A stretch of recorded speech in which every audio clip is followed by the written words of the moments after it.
And can I just say thank you for wearing such a lovely blouse that really showcases I'm trying to wear, I'm promoting the book. Excellent job. Thank you. Thank you. Okay, I'm so excited about this book because we were all taking turns reading it this morning. I've had it for a little bit, so I've been able to invest more time in it. What inspired this? I mean, when you were growing up, you grew up one of those families where stuff wasn't said and it was hard to speak the truth? Well, Sarah Silverman's your sister. Yes, we all know Sarah. Thank you. There's very little that Sarah I was like thanking the audience. Thank you for having Sarah as my sister. I appreciate that. She's never had a tough time saying anything. No, she hasn't. No, I mean, our family, we grew up in New Hampshire, and so I think when most people think about the state of New Hampshire, they think about Jewish people. So we were the only Jews growing up in New Hampshire, so, well, at least in my town. And for me, I thought I would take advantage of that because if no one really understands Jews, why not have a little fun with that? So basically, growing up, if there was ever a test that I wasn't kind of prepared for, which pretty much accounted for all of my tests, I would show up and say, listen, I would love to take my algebra test, Mrs. Clayton, but it's a Jewish holiday today, and so I just can't. I'm like, it's a Jewish holiday? Well, I thought that was 3 months ago. And I'm like, no, it's the holiday of paper.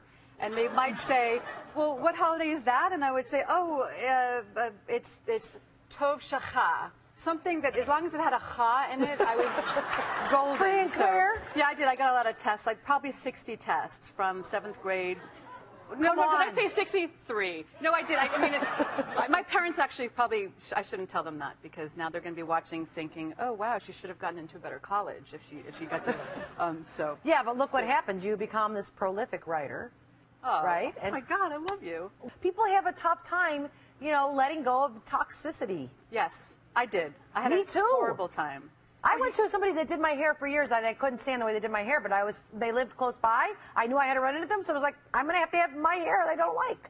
That doesn't make any sense. Hairdresser, I think hairdresser and best friend for me were the toughest ones. All right, what do you do with a best friend if it's been a best friend for years and years and years? Right, I think energetically we all know when a relationship has kind of run its course, but for people like us, or at least the old me before I wrote the book, it's how do you then speak up and say something, and that's really why I wanted to write the book, because there's nothing that teaches us how to end these non-romantic relationships. There's so many books. I think Stephanie, your producer, said, how many books? Okay, 125,000 books that relationships that teach you how to dump your boyfriend and girlfriend, but nothing that teaches about these other relationships. So getting back on track to the friends, how do you do it, and why do you want to do it? Well, I think we do know what those reasons are that we want to end the relationship, but it's important that we speak up and not be afraid of hurting the other person's feelings, and I think that's what kind of stops us from doing it. Yeah, so, because if it becomes a pattern or a habit for so long. Right, but we have to think about it this way. Not speaking up and saying something and ending a relationship is way more stressful than saying something. I know we're scared to actually have the conversation, but long term it hurts the other person more by not speaking up and telling them what they did wrong, because no one wants to walk around and think, well, what happened? Like, what did I do wrong that caused Jodyne to stop talking to me? So I think it's really important that we have the confidence to say something. It's how we say it, which is why I wrote Dump 'Em. And you do talk a lot about the fade-away friendship or the friendship where you say something and to do it with kindness and not try to convince the person or change them, but just say, you know what, this just doesn't. It's not working. Right. Right, it's how we say it, and a lot of that is proper preparation. I think that we kind of get ourselves in trouble when we think we can just wing it. Like, okay, I don't want to talk to, Cindy anymore. I'll just wing it and tell her what's going on for me. That's really dangerous because I think people, especially women, tend to kind of over-talk their reasons. Like they're not prepared and they think they can wing something, and then suddenly they're not only not breaking up with that person, but they're like promising to be their bridesmaid or just kind of getting into a situation that they don't want to be in. I've done that. The old me. The bridesmaid. You've been a bridesmaid when you wanted to dump someone. Yes. Yeah. Me too. Because we all have reasons. It's resentment that kills a relationship.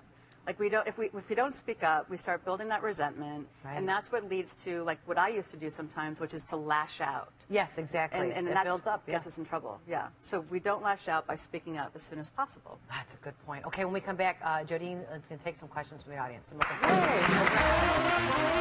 to it.